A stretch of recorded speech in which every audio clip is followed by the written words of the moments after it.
Okay, good morning. My name is Gary Matsuoka, and we're here at Laguna Hills Nursery in Santa Ana Saturday morning. And today's class is part two of our important series for our customers, fixing and installing plants. So, how many of you were here saw last week's? Has everyone seen our soil lecture before? Okay, so we need to talk about that again. So, well, the main thing we want to stress is that real soil and really good soil looks like this. It's mostly sand. If you blessed with a home with sandy soil like this, everything seems to do well. And our industry keeps promoting compost as better than dirt, which is just a ground up dead rotten plants, primarily trees. So it's plants have a hard time growing in this. This is what feeds the plant, but it doesn't belong in the root zone. It belongs on top of the ground. So nature, this is what's below the ground, this is on top of the ground, and that's how we should set it up. So if you're planting a plant we can talk about pots first. So in containers,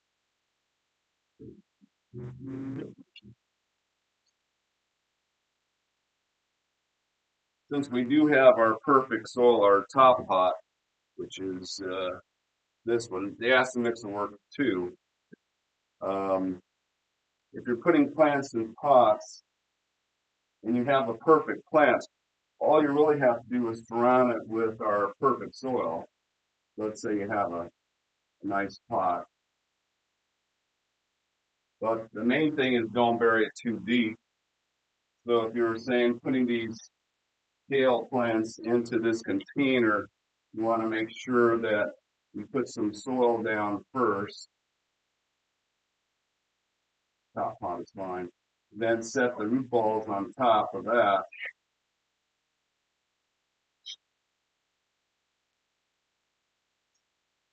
The leaves sticking out. And then you can put the top pot over that.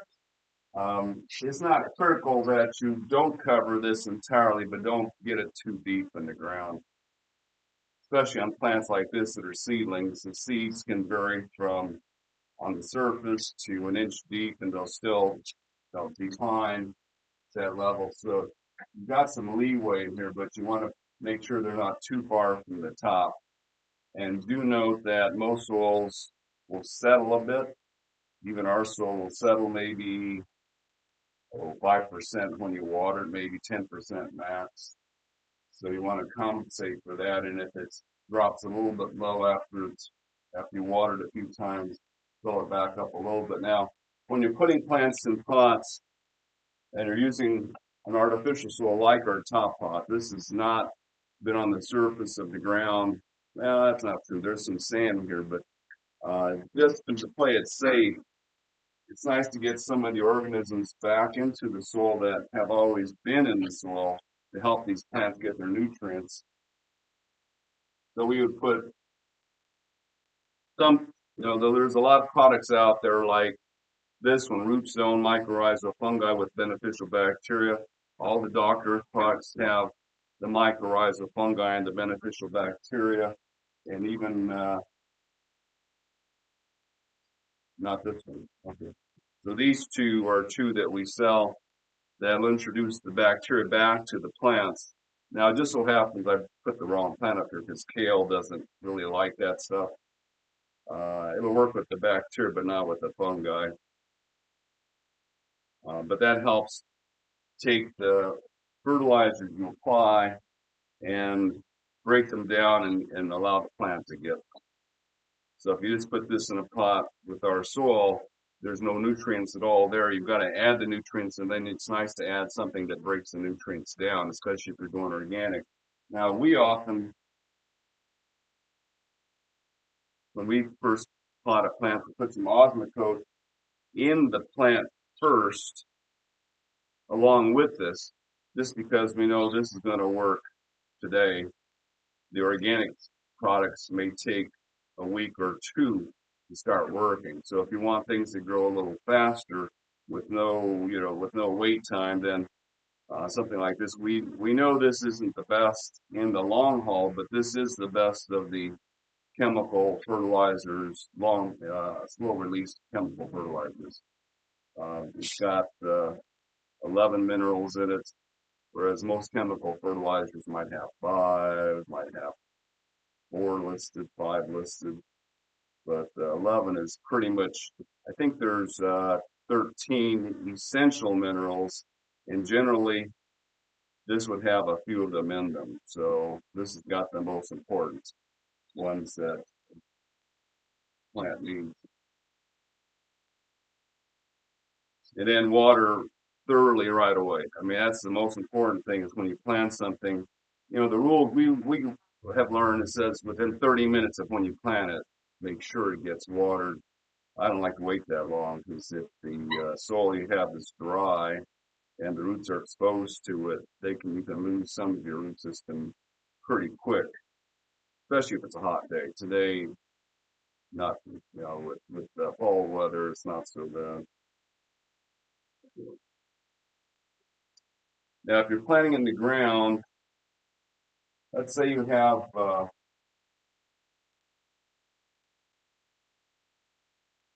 now, first thing we'll talk about is if you get one of our plants that's already perfect to begin with. So here's a white sage that we grew, and it's in our top pot, so the root system looks good.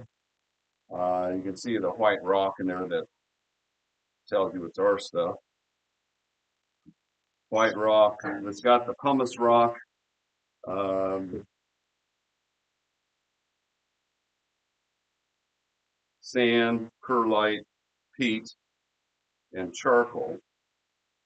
So there's nothing in there that would cause it to rot. So if you plant a plant like that in the ground, basically you just make a hole big enough to get that in the ground.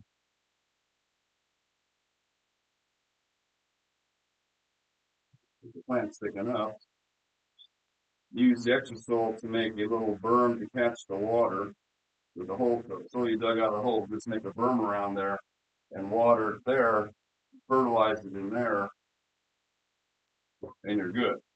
So there's no, this will work just fine. Just put it right in the native soil. If it's clay, if it's sand, if it's good loam soil, it doesn't matter because there's nothing wrong with this soil. This soil breathes really well.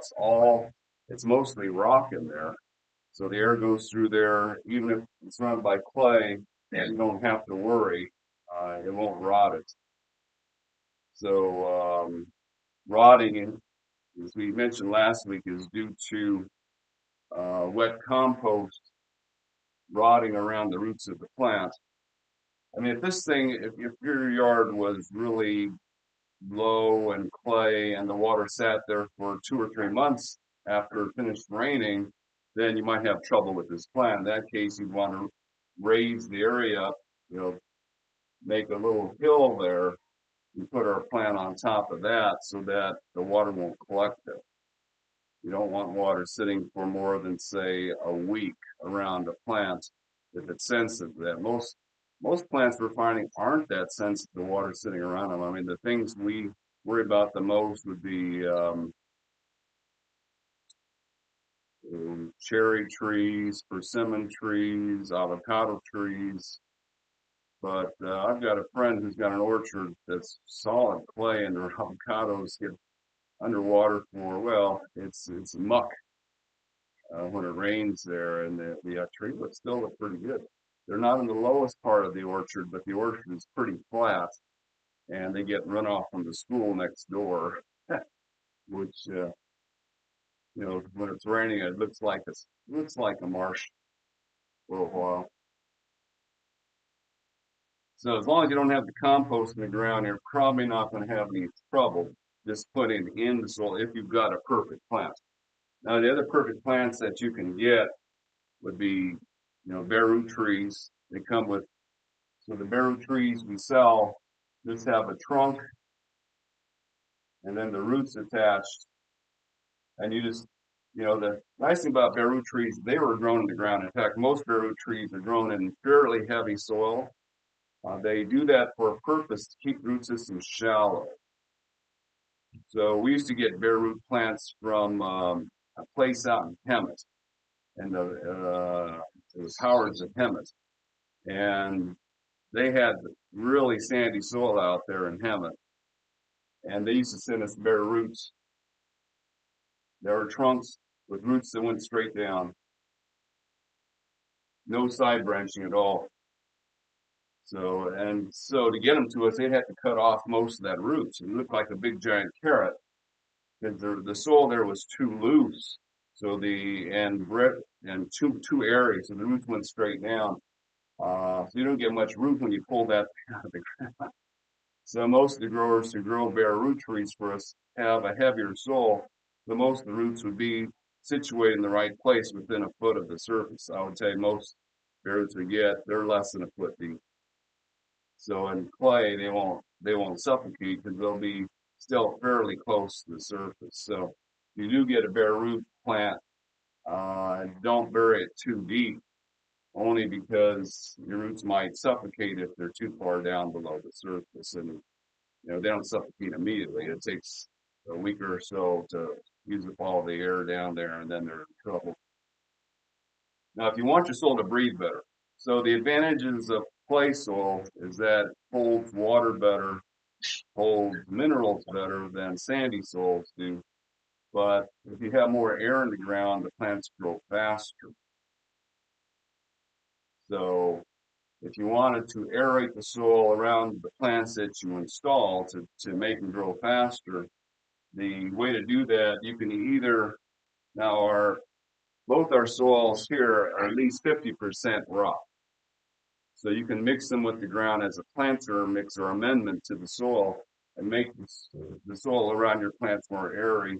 You can just use straight pumice rock. Um, Thank you. So which we sell in bags like this. And pumice is just the volcanic white rock at 70% air, full of holes.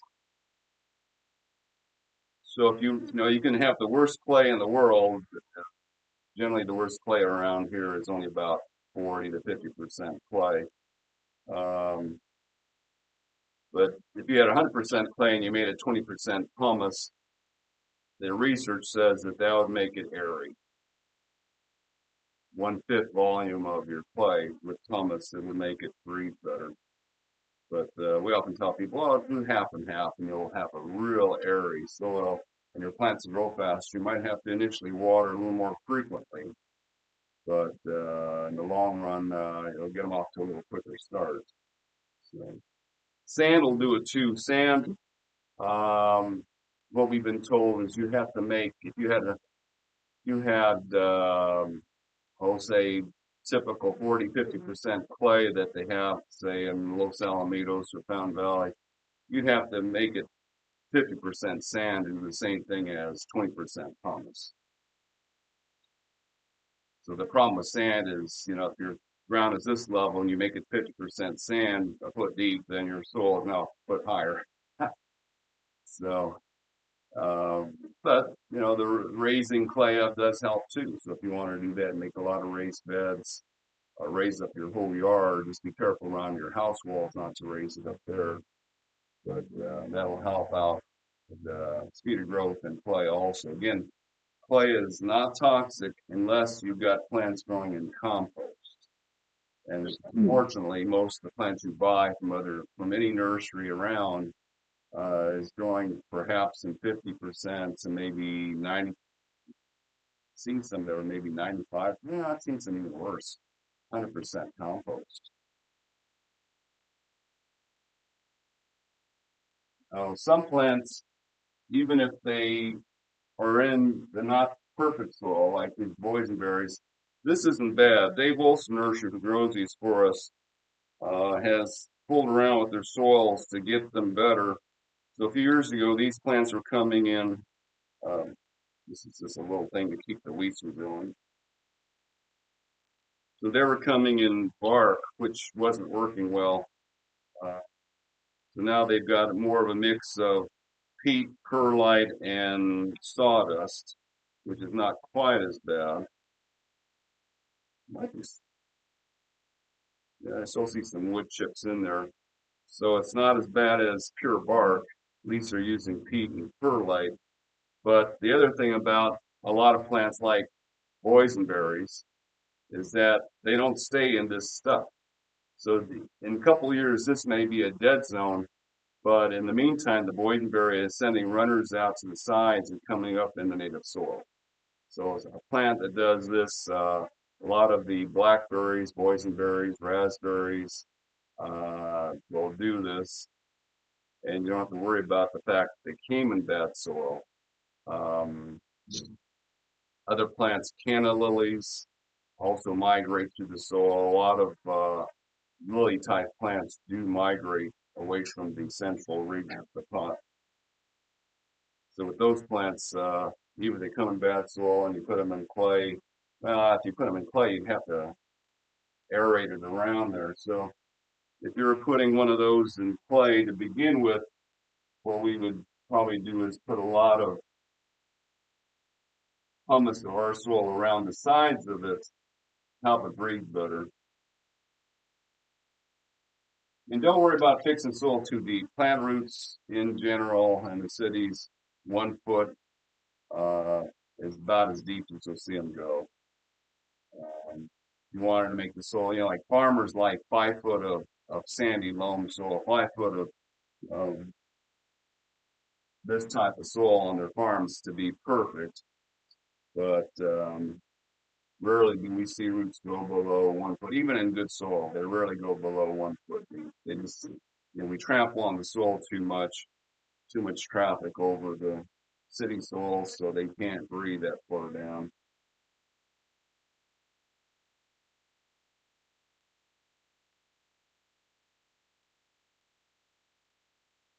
You want an example of what the wrong soil does to plants.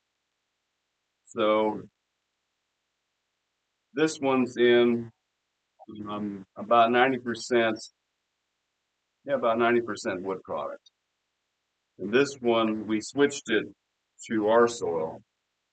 And the winter is putting this one to sleep. And ours still looks, it's not perfect, but it looks way better. I mean, you can see them out. We have the whole table of these out there. Everything that the other grower has their soil in looks like that. And this is the last one that we grew of the same exact plant. Plus, you can tell it's got bigger leaves. Um, but the winter is not affecting it as much. We find bougainvillea is the same thing. So if you get a bougainvillea from us, it should bloom year round. But if you get a bougainvillea and you don't change the soil on it, it'll tend to drop its leaves and drop its flowers in the winter.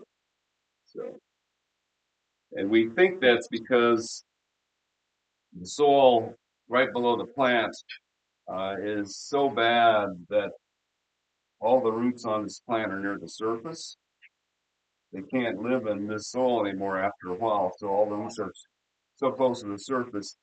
And because of that, they're very sensitive to cold. The cold just messes them up. If you have roots that go deeper into the ground where it's warmer, then they stay better looking. Um, so on this plant too, a lot of times what we see if the whole thing is organic like this, all the roots on the plant are just around the edges of the pot because there's a gap there. The roots can live there where they can breathe, but nothing in the middle.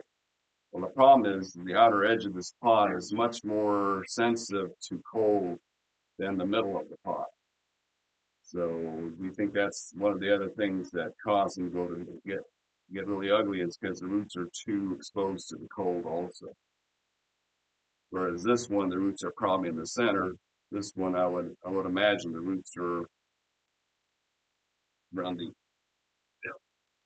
it's root bound. I can't get it up.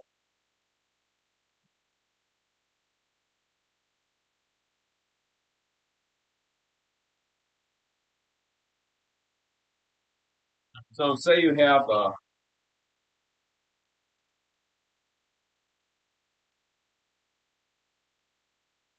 let's say you have a 24-inch box tree that we didn't grow. Well, even if you did, if it is a 24-inch box tree that we did grow, you still have to do this. So let's say now we're making a hole that's at least 24 inches deep. Well, about actually for a 24-inch box, we want to be about 22 inches deep because you don't want the tree to be under the ground. And if you dig below the level of that box, it may sink on you when you water it. So say 22 inches deep for a 24-inch box tree and about 3 foot wide.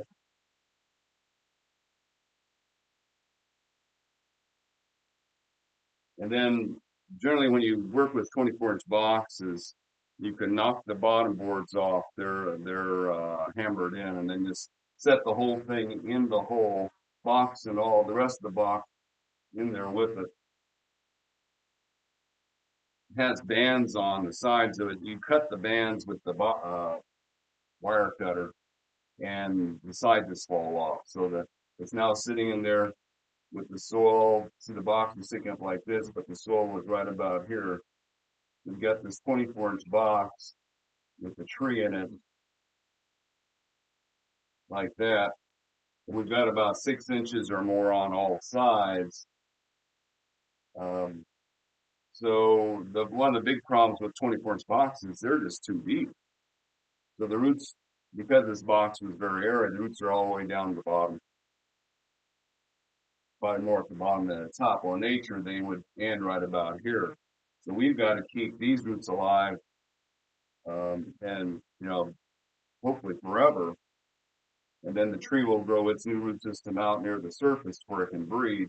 Well, the U.S. Department of Agriculture 20 years ago figured this out. They said, yeah, there's a problem with the box trees. They're too deep. So what they had us doing was putting PVC pipe perforated. So there you can find 3 inch and 4 inch, they're kind of big, perforated pipe with holes in it. And I would say put a drain cap on top that you won't trip on those things, and fill them with rock and put them on all sides of this tree. So you have an airflow to the bottom of the hole, just on the edges of the tree. You can put as many as you like, but do that, then backfill with the native soil, and you can keep it breathing. Now, your option, there's several options. So you can put our top pot, just backfill with that. And we know that a lot of the landscape contractors, especially for the big jobs, hotels, airports, things like that, they just backfill with sand, pure sand.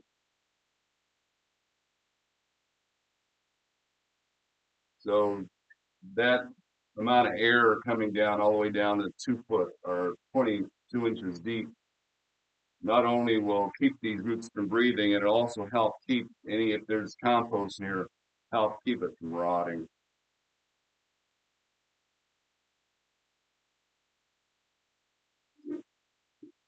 Now, with the Santa Ana winds going, we'll also want to stake these things.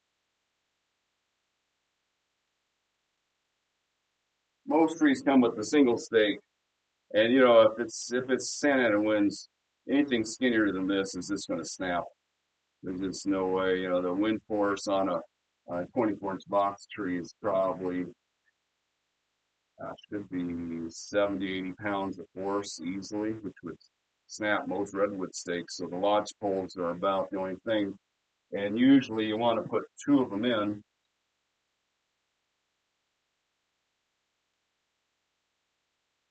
The one on one side of the tree, one on the other side of the tree. Now, when I was younger, I would get on top of the ladder with a hammer and start hammering that thing in the ground. It'd take me about 20 minutes. And then I found out, well, they sell soil auger bits. So you get this big drill bit at a hardware store that's meant for drilling holes in the ground. You just drill the holes in the ground and you just drop them. mean, they may not be quite this thick, but it'll be very close. I think they have 1.5 inches. This is 2 inch wide. And I think they have 1.5 inches. They might have 2 inch ones too. But I remember, boy, I felt so stupid after I started just drilling holes next to trees and dropping the stakes in.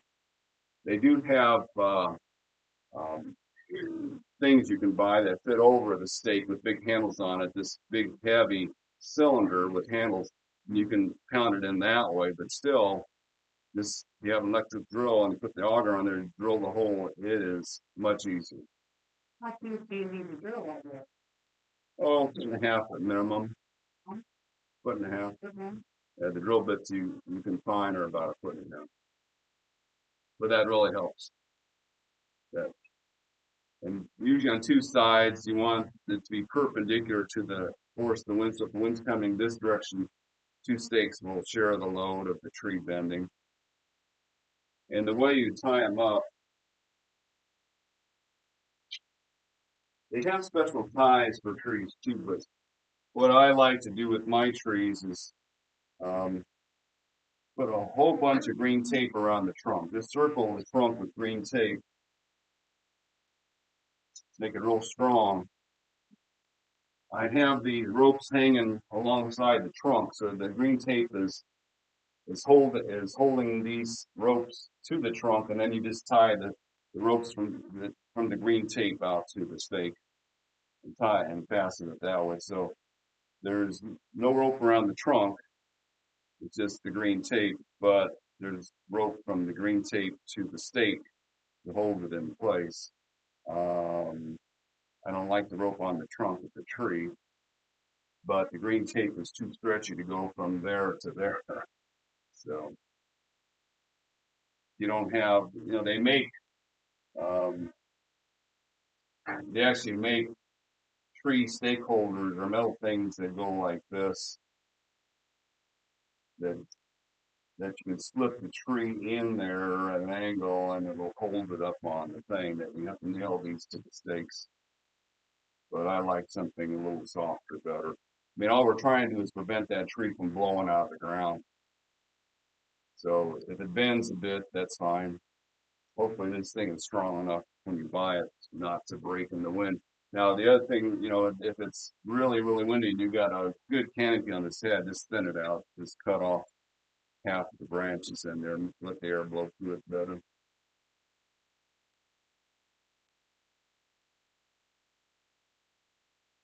Is it okay to use the same size like PVC pipe as your wood post for staking it? You can't see how PVC would be sturdy enough. Wouldn't it?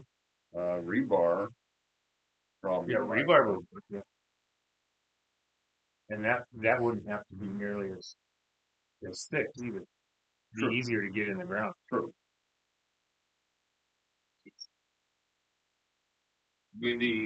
What we've been told is that the ideal way to stake a tree up is not with stakes, it's with guy wires. But those are dangerous. I mean, you put that in your yard, everybody's going to trip on it. So, the 45-degree, they said that's the best. 45-degree angle, guy wires with stakes in the ground. But no one does that because the liabilities are too nasty. So once you get it at this level, um, then you want to make, if you're first watering, you need to make the berm right at the edge of the root ball. And when you water, the water goes straight through the root ball. Let's say you water in here, you want the water to go like this, because the water will not go this way. The root balls of plants are coarser than the soil around them. Water always goes toward the denser medium. So clay will suck water from sand. So if you have clay out here and you water this, the water will never go into there fast enough, especially if it's a warm day. If it's middle of winter, it's not a big deal. But you need that berm to direct the water right through the root ball itself, not around the root ball. It's got to go right into the root ball. And then it gets sucked away by the surrounding soil. How long do you have to maintain it? Not well. Usually it wears away within a few months, and then by that time you're fine. So root growth on plants, they don't have to grow that far. So if you've got, say, a root ball this big, say it's 15 inches wide, that'd be like a 15-gallon. Roots grow about an inch, 1 to 2 inches a month. So if you've got a 15-gallon tree in the ground, you need the water to be where the roots are. But within a month or so, if you've got 2 inches of root going all the way around this thing, half the roots are now in the soil around it. So that's at that point it's pretty much well established. I mean, even 4 inches would be better, 2 months, but even within 1 month, that those roots are in the native soil quite a ways if it's warm. So root growth is fastest between June and December because the soil is warm from June through December. Once we get into January, it's cool again. So that's why fall planting is pretty nice, even despite the wind, is that you get good root growth all the way into the end of the year. If you're planning for automated watering, in this circumstance, you want your watering right on the root pile, right? Now, as that tree grows and the roots grow out, is that still adequate, or would you need rings around the tree line? A year or two later? It's better to be more spread out, but my first house, I just put drippers right next to the trunk of I had fruit trees, Yeah. like 70 fruit trees It here. being perfect for the short run. But my fruit trees are I kept them this big, and they have two drippers. The water spreads out from a dripping emitter. The water spreads out in normal soil about a foot across. The two drippers at the base of the tree seem to be enough of the tree's volume, which is only about like this, seems to be enough. But they say on orchards they want a minimum 40% of the drip line area, 40% of the volume of the area of soil beneath the branches to be watered. Okay. Because they were doing less than that, and they go, okay, this is not working as well as it should. So they start doing more and more. So most orchards now have sprinklers at the bottom, at the base of the trunk. Base like orchard I work near, they have two sprinklers facing outwards in the trunk both directions. If you were gonna do a drip system, it seems like it might be good to do initially just around the tree and then come back a year later and Right. put in more of a grid. The one drip on a young tree is fine. And then what I would often do is put a soaker loop. And you'll see that even in some of the big orchards, you'll see this ring of wetness around the tree where they put a soaker loop in there that was soaking about a foot wide area, foot and a half wide area. And if you're wanting your trees to grow to be about 5 foot, you can do that at about 2.5 foot around, 2 foot around the tree. Yeah, that's fine. So, lost my train of thought. Okay, so watering, and with most plants, you want them to grow. I mean, here our goal is to make these things grow. You've got to keep that soil moist to put in. And the only way to tell that is, well, in an orchard, they can put water measuring instruments in the ground because the orchard is a monoculture. Everything's exactly the same. The trees are set the same distance apart. So you can just put an instrument in the ground and measure the moisture. And a homeowner, your yard's a bunch of microclimates. So north side of the house uses water a lot slower than the south side, different the east and west. You'd have to have sensors all over your garden to check the moisture of the ground. It's not worth it.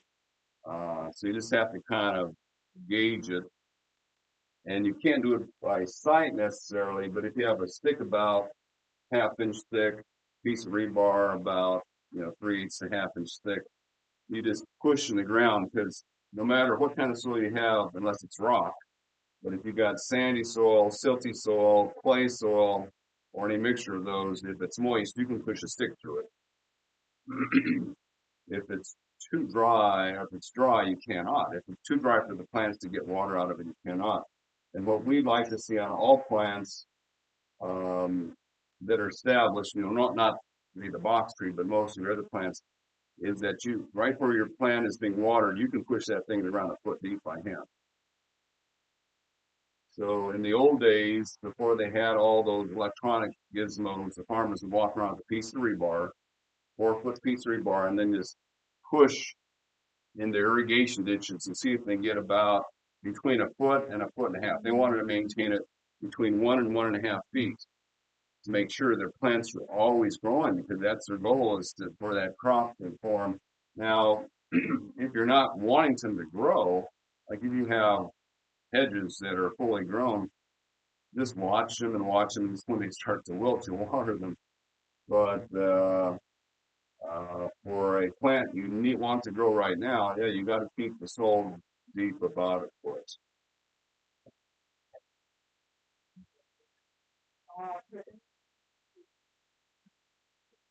And whatever it takes. So you run your sprinklers for 5 minutes every other day, and you see if that's holding at a foot. This time of year, well, if the wind's not blowing, with the weather we're having, 1 or 2 4-minute irrigations a week should be enough to maintain the moisture. During summer, it's like 10, 11 of those 4-minute periods of sprinkling. Now with drip, you just have to check it, because every drip system is different. But again, about a foot deep.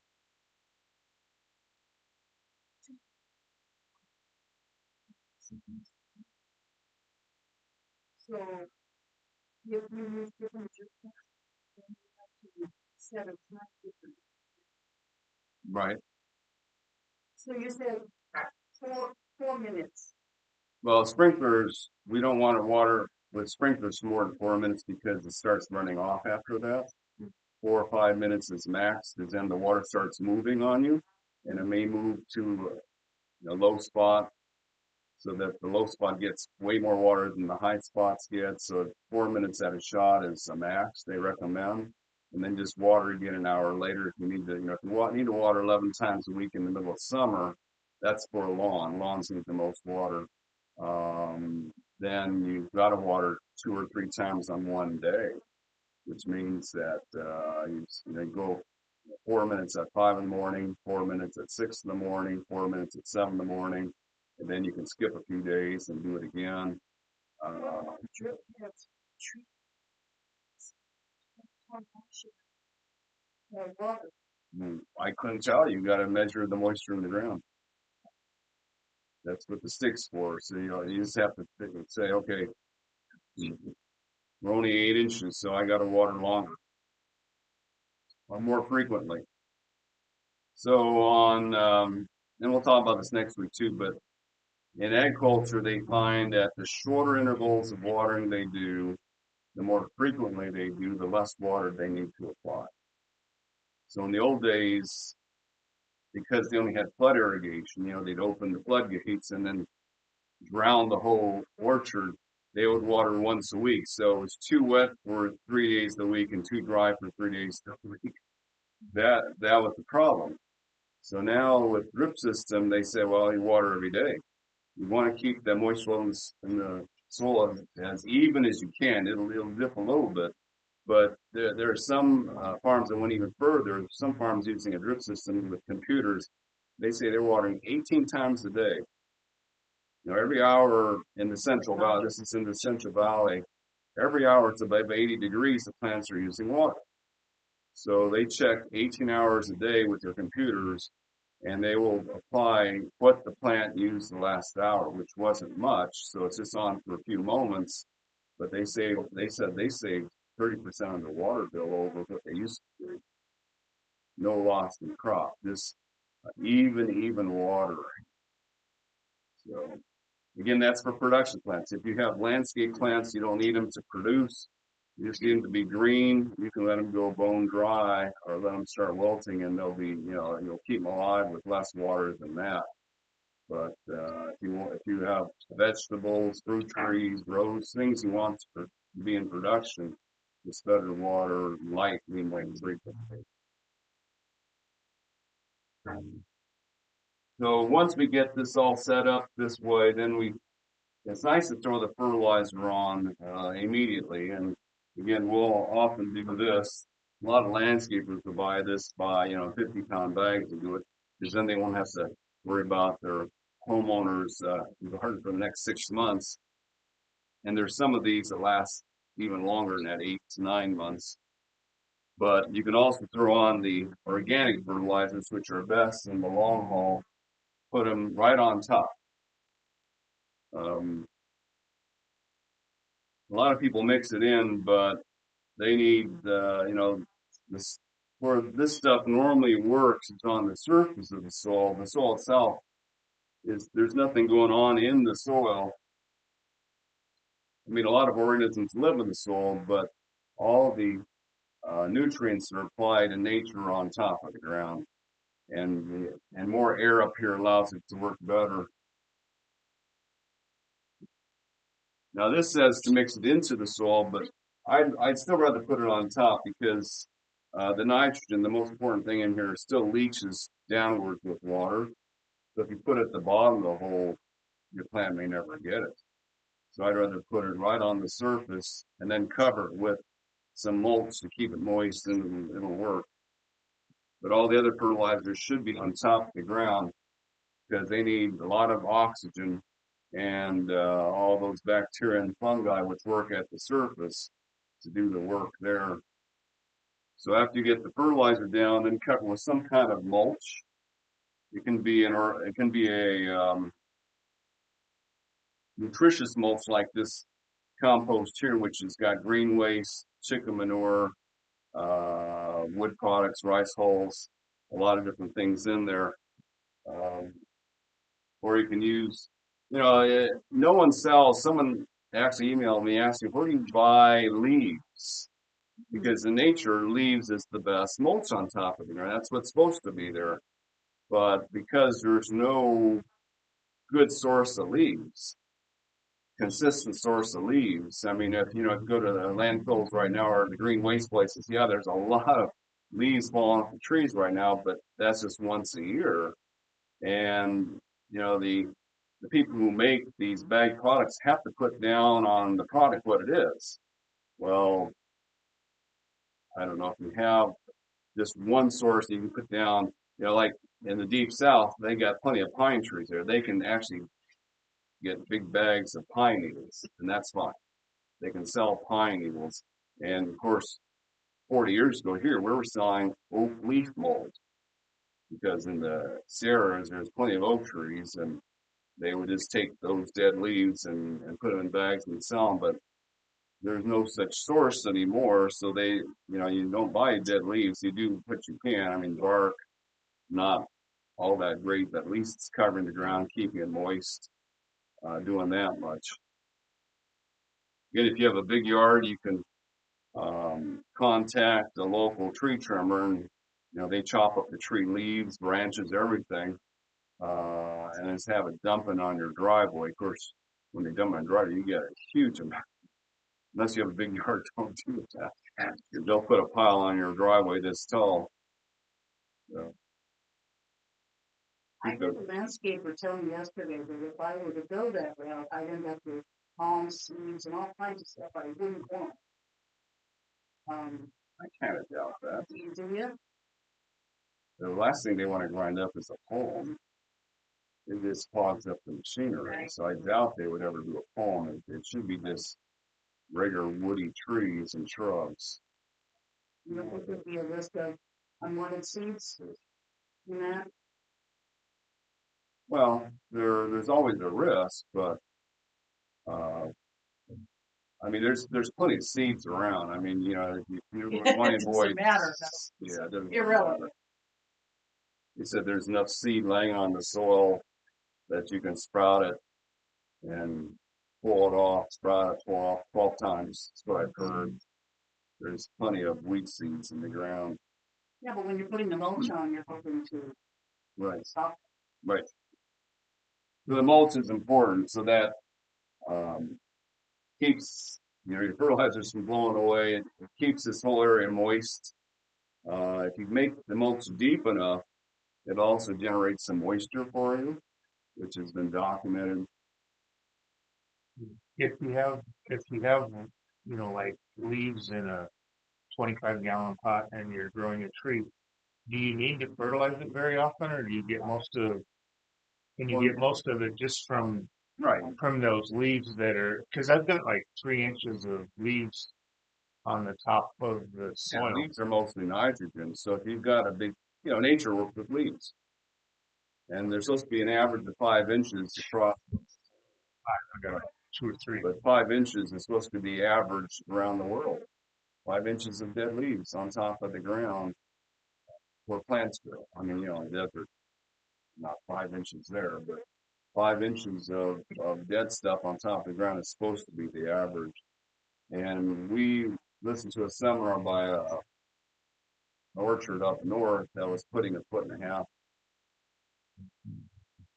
foot. And then if I do want to put fertilizer, then just move the leaves and put it more on the Just top throw of the around the soil, leaves. right on the leaves. Yeah, Okay. it'll work. And then just water it through the leaves. Right. Okay.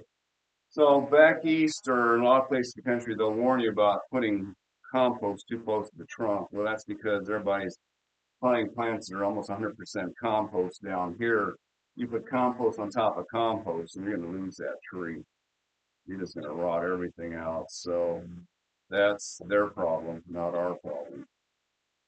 But unfortunately, most of the plants sold nowadays are in almost solid bark. And you pile bark on top of that, and you've got a toxic situation. But in nature, there's nobody cleaning that area off the tree. And we've heard up to 5 foot deep is what nature's doing. How do you feel about grass clippings? A little bit too fine. Not a good idea. Yeah, if you mix them with something else, it's better because the air can't penetrate through grass clippings too easily. I mean, even some of the mulches are ground up to, like a lot of this stuff that they sell, these composts, totally artificial. I mean, in nature, a tree never grinds itself into a million pieces. Right. A tree trunk